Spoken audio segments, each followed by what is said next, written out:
শ্ৰদ্ধাৰ সাংবাদিক বন্ধু বান্ধৱীসকল, আমি ইতিমধ্যে আপোনালোকৰ সন্মুখত এটা কথা ৰাখিছিলোঁ যে ২৬ তাৰিখে অসম কেবিনেটৰ এখন বিশেষ বৈঠক হ'ব, য'ত নেকি ৬ জনগোষ্ঠীৰ জনজাতিকৰণ সম্পৰ্কীয় গঠিত মন্ত্ৰীসভাৰ গোটখনে নিজৰ প্ৰতিবেদন দাখিল কৰিব। পোনপ্ৰথমে মই আপোনালোকক জনাব খুজিছোঁ যে এই মন্ত্ৰীসভাৰ গোটখনৰ গঠন ৰাজ্য চৰকাৰে দায়িত্ব লোৱাৰ লগে লগে তাক পুনৰ গঠন কৰিছিল। সৰ্বানন্দ সোণোৱাল ডাঙৰীয়া মুখ্যমন্ত্ৰী হৈ থাকোঁতে এই মন্ত্ৰীসভাৰ গোটখনৰ অধ্যক্ষৰ দায়িত্ব মই বহন কৰিছিলোঁ। মই মুখ্যমন্ত্ৰী হোৱাৰ পিছত এই সমিতিখনৰ অধ্যক্ষৰ দায়িত্ব ৰণোজ পেগু ডাঙৰীয়াই গ্ৰহণ কৰে আৰু কেশৱ মহন্ত ডাঙৰীয়া ইয়াৰ সদস্য আছিলে, সঞ্জয় কিষাণ ডাঙৰীয়া ইয়াৰ সদস্য আছিলে। পৰৱৰ্তী সময়ত এই মন্ত্ৰীসভাৰ কমিটিখনত সঞ্জয় কিষাণ ডাঙৰীয়াৰ স্থানত পীযুষ হাজৰিকা জড়িত হয়। ৰণোজ পেগু, কেশৱ মহন্ত আৰু পীযুষ হাজৰিকা তিনিওজনৰ প্ৰচেষ্টাত এখন সুন্দৰ প্ৰতিবেদন আজি কেবিনেটৰ সন্মুখত প্ৰস্তুত কৰা হয়। কেবিনেটে এই প্ৰতিবেদনখন গ্ৰহণ কৰে। মন্ত্ৰীসভাৰ তিনিওগৰাকী গোটৰ সদস্যক ধন্যবাদ জনায় আৰু আমি আশা কৰোঁ যে এই প্ৰতিবেদনখনে আমাৰ ৬ জনগোষ্ঠীৰ আশা আকাংক্ষাক প্ৰতিনিধিত্ব কৰিব পাৰিব আৰু সমান্তৰালভাৱে বৰ্তমানৰ জনজাতি লোকসকলৰো কোনো ক্ষতি নোহোৱাকৈ বা তেওঁলোকৰ কোনো অসুবিধা নোহোৱাকৈ আমি এই ৬ জনগোষ্ঠীৰ আশা আকাংক্ষা পূৰণ কৰিব পাৰিম। আমাৰ লক্ষ্য আছিল যাতে এই গোটেই প্ৰক্ৰিয়াটোত বৰ্তমানৰ জনজাতিসকলৰ কোনো ক্ষতি হ'ব নালাগে আৰু লগে লগে বা সমান্তৰালভাৱে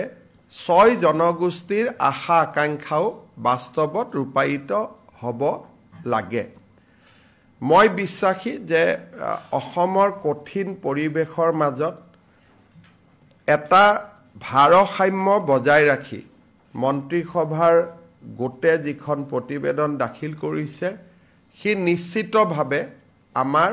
সকলোৰে আশা আকাংক্ষাক প্ৰতিনিধিত্ব কৰিব পাৰিব। বিধানসভা চলি থকাৰ কাৰণে এই প্ৰতিবেদনখন আমি সাংবাদিকসকলৰ হাতত দিব বিচৰা নাই, যদিও কেবিনেটে তাক অনুমোদন জনায়। অহাকালি আমাৰ ভৈয়াম জনজাতি উন্নয়ন বিভাগে বা ট্ৰাইবেল এফেয়াৰ্ছ ডিপাৰ্টমেণ্টে জনজাতি পৰিক্ৰমা বিভাগে এই প্ৰতিবেদনখন অসম বিধানসভালৈ প্ৰেৰণ কৰিব আৰু বিধানসভাৰ অধ্যক্ষই এই চলিত বিধানসভাৰ ভিতৰতে এই প্ৰতিবেদনখন সদনত দাখিল কৰাৰ অনুমতি দিব। বিধানসভাত কোনদিনা আহিব তাক সিদ্ধান্ত লোৱাৰ দায়িত্ব অধ্যক্ষৰ, আমি ক'ব নোৱাৰোঁ। কিন্তু অধ্যক্ষ মহোদয়ক আমি অনুৰোধ জনাম যাতে চলিত অধিৱেশন যি ২৯ তাৰিখে শেষ হ'ব তাৰ পূৰ্বেই যাতে সদনত এই প্ৰতিবেদনখন ৰাখিবলৈ বা প্ৰতিবেদনখন সদনৰ উপস্থাপন কৰিবলৈ আমাক যাতে অনুমতি দিয়ে আৰু মই নিশ্চিত যে অধ্যক্ষ মহোদয়ে নিশ্চিতভাৱে সেই অনুমতি প্ৰদান কৰিব। কেবিনেটত আজি আৰু এটা সৰু সিদ্ধান্ত লোৱা হয়। আপোনালোকে জানে যে বৃন্দাবনী বস্ত্ৰখন গুৱাহাটীত আনিবৰ বাবে আমি এটা বহল প্ৰয়াস আৰম্ভ কৰিছিলোঁ। লেটাৰ অফ ইণ্টেণ্ট ইতিমধ্যে স্বাক্ষৰ হয়। যেতিয়া মই ব্ৰিটিছ মিউজিয়ামলৈ গৈছিলোঁ তাতে মই দেখা পাইছিলোঁ যে পশ্চিমৰ মিউজিয়ামসমূহত বহু আপুৰুগীয়া সম্পদ আছে। অসমৰ, ভাৰতৰ, বিদেশৰ আৰু যেনেকৈ লিঅ'নাৰ্ড ডা ভিঞ্চিৰ পৰ্ট্ৰেটৰ পৰা বহুত সম্পত্তি আছে। আমি যদি গুৱাহাটীৰ মিউজিয়ামটো এটা ৱৰ্ল্ড ক্লাছ মিউজিয়াম কৰিব পাৰোঁ তেতিয়াহ'লে অকল বৃন্দাবনী বস্ত্ৰই নহয়, অসমৰ মানুহে নেদেখা, সকলোতো ফ্ৰান্সত যাব নোৱাৰে, সকলো ইংলেণ্ডত যাব নোৱাৰে, বহুত সামগ্ৰী মাজে মাজে আমি অসমলৈ আনি থাকিব পাৰিম সেই কাৰণে আমি সেৰিকালচাৰত প্ৰথমতে এবিঘা মাটি আমি ৰাখিছিলোঁ এতিয়া আমি 3 বিঘা মাটি আজি কেবিনেটে কালচাৰেল ডিপাৰ্টমেণ্টক এলট কৰিছে যাতে আমাৰ মিউজিয়ামটো আৰু অলপ ডাঙৰ কৰি আৰু খুব সাইন্টিফিক্যালি আমি বনাব পাৰো আৰু মিউজিয়ামটো বনোৱাৰ সকলো খৰচ JSW ফাউণ্ডেশ্যনে দিব কিন্তু আগতে আমি এবিঘা মাটিত অকল বৃন্দাবনী বস্ত্ৰৰ বাবে বনাব খুজিছিলোঁ এতিয়া আমি 3 বিঘা মাটি লৈছো যাতে অলপ ডাঙৰ কৰি দেশ বিদেশৰ আপুৰুগীয়া সম্পত্তিবিলাক যাতে আমি ইয়াত আনি থাকিব পাৰো কেবিনেটে আজি 3 বিঘা মাটি হ্যান্ডলুম সেৰিকালচাৰ ডিপাৰ্টমেণ্টৰ পৰা কালচাৰেল ডিপাৰ্টমেণ্টলৈকে হস্তান্তৰ কৰাত অনুমোদন দিয়ে JSW ফাউণ্ডেশ্যনে যদি ঘৰটো বনাব ঘৰ আৰু মাটি দুইটাৰ মালিকী স্বত্ব অসম চৰকাৰৰ সাংস্কৃতিক বিভাগৰ লগত থাকিব তেওঁলোকৰ এটো CSR ইনিচিয়েটিভ হে হ'ব কেবিনেটত আমাৰ সৰু এখন Assam survey and settlement training centre teacher service rule আছিল তাকো কেবিনেটে অনুমোদন জনায় আজি মাত্ৰ 3টাই সাবজেক্ট আছিল মেইনলি 6 জনগোষ্ঠীৰ জনজাতিকৰণ সম্পৰ্কত মন্ত্ৰী সভা গোটৰ প্ৰতিবেদন আপোনালোকৰ যদি কিবা প্ৰশ্ন আছে আপোনালোকে কৰিব পাৰে নহয় এইটোতো আমাৰ মিউজিয়াম আমাৰ সম্পত্তি অসমৰ এইটো হল দেশ বিদেশৰ সম্পত্তি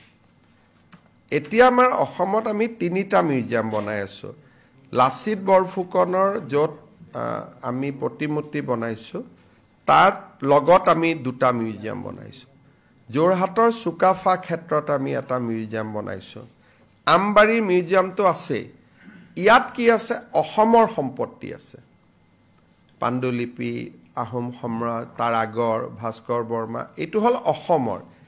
এই যেটো মিউজিয়াম হ'ব এই মিউজিয়ামটো দিল্লী মিউজিয়ামৰ পৰা এটা আইটেম আহিব সমা থাকিব ঘুৰি যাব ধৰক এটা বুদ্ধৰ ৰেলিক আছিলে আমি অসমত আনিব পৰা নাই কাৰণ আমাৰ মিউজিয়ামটো জাগা নাই তেনেকুৱা সাইন্টিফিক নিয়ম নাই এইটো হল অকল দেশ বিদেশৰ সামগ্ৰী ইয়াত আহিব সমা থাকিব গুছি যাব হেকানে এইটো মিউজিয়াম বেলেগ হেতু মিউজিয়াম বেলেগ যেটো আমাৰ মিউজিয়াম আছে বা আমি সুকাফা ক্ষেত্ৰত কৰিছো লাচিতত কৰিছো হেতু হল অসমৰ মিউজিয়াম